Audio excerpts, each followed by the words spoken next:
আজকে আপনাদের সাথে এমন একটু রেসিপি শেয়ার করব যেটা একবার বাসায় বানিয়ে নিলে হাজার হাজার টাকা সেভ হয়ে যাবে। আর এই রেসিপিটা বানাতে আপনাদেরকে মাত্র 50 টাকা খরচ করতে হবে এবং এটা একবার বানিয়ে নিলে আপনারা 2 থেকে 3 মাস অনায়াসে খেতে পারবেন। আজকে আপনাদেরকে মোস্ট ভাইরাল বোবা ড্রিঙ্কসের রেসিপি দিব, যেটা রেস্টুরেন্ট কিংবা বাইরে খেতে গেলে 500 থেকে 1000 টাকা গুনতে হয়। হাই গাইজ, আসসালামু আলাইকুম, I am from Sania's kitchen world. So চলেন ভিডিওটা দেখে আসি কিভাবে কম খরচে এবং কম সময়ে এই বোবা ড্রিঙ্কস বানিয়ে নিতে হয়। প্রথমেই একটি বোলে আমি 1 কাপের মতো সাবুদানা নিয়েছি। আপনারা চাইলে ছোট বড় যে কোনো সাবুদানাই এখানে ব্যবহার করতে পারেন। এরপর আমি একটি ব্লেন্ডার জারে সাবুদানাগুলোকে ব্লেন্ড করে নিব। এই সাবুদানাগুলোকে খুব ভালোভাবে 2-3 বার করে ব্লেন্ড করে নিতে হবে, না হলে এগুলো পাউডার হবে না। আমি সেম প্রসেসেই 2-3 বার করে সাবুদানাগুলোকে ব্লেন্ড করে ছেঁকে নিয়েছি। এই তো দেখতেই পাচ্ছেন আমি বারে বারে এগুলো ব্লেন্ড করে ছেঁকে নিয়েছি। এখন হচ্ছে আমার পাউডার একদমই রেডি। এই পর্যায়ে বোবা পার্লের জন্য আমাদের যে ইনগ্রিডিয়েন্টসগুলো দরকার সেগুলো এক এক করে মিশিয়ে নিব। এই তো এই পর্যায়ে আমি 1.5 চা চামচ কোকো পাউডার নিয়েছি। আপনারা একটু ভালোর মধ্যে কোকো পাউডারটা নেওয়ার চেষ্টা করবেন। দেন হচ্ছে 1 টেবিল স্পুন কর্নফ্লাওয়ার এবং 2 চা চামচ আইসিং সুগার দিয়ে দিব। আপনাদের বাসায় আইসিং সুগার না থাকলে আপনারা নর্মাল চিনি এখানে ইউজ করতে পারেন। এই তো এই পর্যায়ে সবগুলো ইনগ্রেডিয়েন্টস অ্যাড করার পর এখন হচ্ছে আমি একটি ছাঁকনির সাহায্যে ভালো করে চেলে নিব এবং অবশিষ্ট কিছু থাকলে সেটা আমি ফেলে দিব। এখন চেলে নেওয়ার পর আমি আরেকটু ভালো করে একটি স্পুনের সাহায্যে এটাকে মিক্স করে নিব। মিক্স করা হয়ে গেলে এখানে আমি কুসুম গরম পানি অ্যাড করে দেব অল্প অল্প করে। এই পর্যায়ে একসাথে পানি ইউজ করা যাবে না, আপনারা অল্প অল্প করে মিশিয়ে তারপর হচ্ছে হাত দিয়ে মিক্স করে দেন হচ্ছে আবার পানি দিবেন। এই পর্যায়ে আমি হাতে সময় নিয়ে ভালো করে অল্প অল্প করে পানি দিয়ে এগুলোকে মিক্স করে নিব। এই ডোটা নর্মাল কোনো ডো হবে না, এই ডোটা একটু টাইট এবং শক্ত হবে। আপনারা স্ক্রিনে দেখলেই বুঝতে পারবেন আমি কিভাবে ডোটা মাখিয়ে নিয়েছি এবং কতটুকু শক্ত হয়েছে।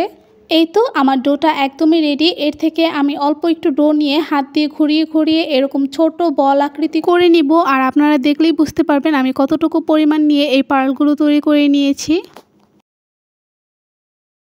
আপনারা ট্রাই করবেন এই বোবা পার্লটাকে একটু ছোট আকৃতি করে নিতে, যেটা দেখতেও সুন্দর লাগবে এবং খেতেও ভালো লাগবে।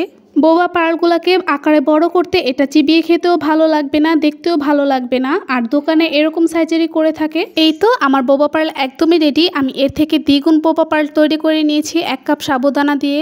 এর থেকে হাফটুকু বোবা পার্ল আমি ফ্রিজ করেছি একটি বক্সে ভরে এবং হাফটুকু আজকে আপনাদেরকে তৈরি করে দেখাবো।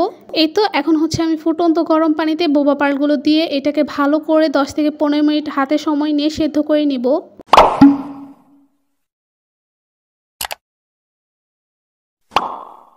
এই তো আমার বোবা পার্ল তৈরি করা হয়ে গেছে। আর এই বোবা পার্ল তৈরি করতে আসলে খুব বেশি সময় লাগে না, শুধু গোল করতেই যেটুকু সময় লাগে। আমি এই বোবা পার্লগুলোকে ধুয়ে নিয়েছি ঠান্ডা পানি দিয়ে, যাতে একটা আরেকটার সাথে লেগে না থাকে।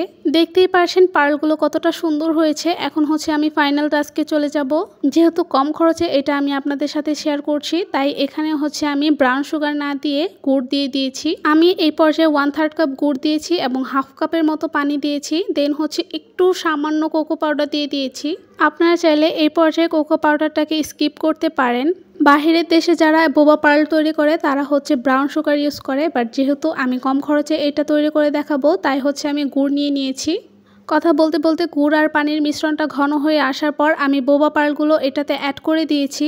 এই পর্যায়ে আপনারা আপনাদের পছন্দ মতো থিকনেস করে নিতে পারেন। আমার এরকম গ্রেভি চলে আসছে, আমি হচ্ছে এখন উঠিয়ে নিব। আপনারা এটা বানিয়ে নেওয়ার পর একদমই অবাক হয়ে যাবেন, কোনো ব্রাউন সুগার কিংবা দামি কোনো প্রোডাক্ট ছাড়া এত সুন্দর পারফেক্টলি ঘরে বসে খুব কম সময়ে বোবা পার্ল তৈরি করে নিতে পারছেন।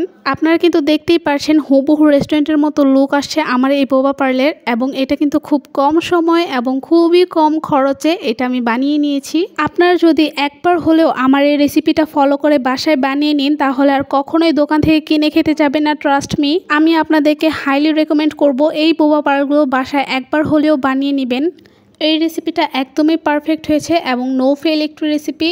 এই তো আমার বোবা পার্ল একদমই রেডি। এখন হচ্ছে আমি শেক বানিয়ে নিব। আপনারা যে কোনো ধরনের শেক তৈরি করতে পারেন। আজকে হচ্ছে আমি ব্যানানা শেক তৈরি করে নিব। এর জন্য আমি একটি ব্লেন্ডার জারে পরিমাণ মতো কলা, 2 চা চামচ চিনি এবং গুঁড়া দুধ দিয়ে এরপর হচ্ছে 1 কাপের মতো গরুর দুধ দিয়ে দিয়েছি। এই টেস্টটাকে আরও বাড়ানোর জন্য এখানে আমি আইসক্রিমের কিউব দিয়েছি। এই তো এখন হচ্ছে আমি এটাকে ব্লেন্ড করে নিব। অন্য একটি সাইডে আমি যেখানে ড্রিঙ্কসটাকে সার্ভ করব সেখানে বোবা পার্লগুলো দিয়ে দিয়েছি। এই তো আমার ড্রিঙ্কসও একদমই রেডি। দেখতেই পারছেন কতটা সুন্দর হয়েছে। যখন আমি এই ব্যানানা শেক এবং পার্লগুলোকে চিবিয়ে খাচ্ছি, ট্রাস্ট মি খুবই ভালো লাগছে। আমি আপনাদেরকে রিকোয়েস্ট করছি আপনারা প্লিজ একবার হলেও বাসায় এটা বানিয়ে খাবেন। আজকে এই পর্যন্তই। সবাই সুস্থ থাকবেন, ভালো থাকবেন। আর হ্যাঁ, যারা আমার এই চ্যানেলে নতুন অবশ্যই সাবস্ক্রাইব করে দিবেন। আল্লাহ হাফেজ সবাইকে।